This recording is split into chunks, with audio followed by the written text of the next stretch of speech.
நானே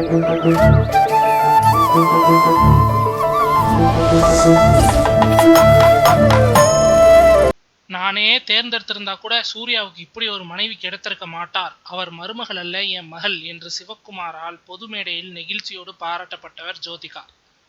முதலில் இந்த திருமணத்திற்கு குறுக்கே நின்றவர் அவர்தான் என்பது பழைய பஞ்சாங்கத்தின் கிழிந்து போன தாள். இப்படி புகுந்த வீட்டின் நிறைந்த மகராசியான ஜோதிகாவுக்கு நடிப்பின் மீதிருந்த தீராத காதல்தான் திரும்பவும் நடிக்க வைத்தது. கண்ணியமான கேரக்டர்கள் என்றால் மட்டுமே ஜோதிகாவின் கால்ஷீட் கிடைக்கும் என்பதை சொல்லாமல் சொன்னது அவரது ரீஎன்ட்ரி 36 வயது நிலை படம். ஜோதிகாவின் பெருமையை சொன்ன மிக முக்கியமான படம் கூட அது.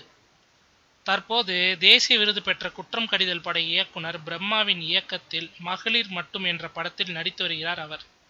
இந்த படத்திற்கு பின் அவர் விஜயுடன் ஜோடி சேரப்போவதாக நேற்றெல்லாம் சமூக வலைத்தளங்களில் ஒரே கூவல்.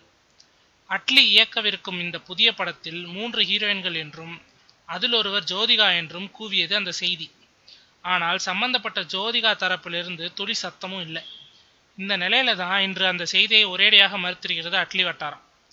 இப்படி ஒரு செய்தி எப்படி கசிந்ததுன்னு தெரியல, மேடம் அந்த படத்துல நடிக்கல என்று கூறியிருக்கிறார்கள். ஜோடி சேரணும்னு சொல்லல, சேர்ந்தா நல்லா இருக்கணும் தான் சொன்னோம் என்று கமல் பாணியில் குழப்புவார்களோ என்னவோ.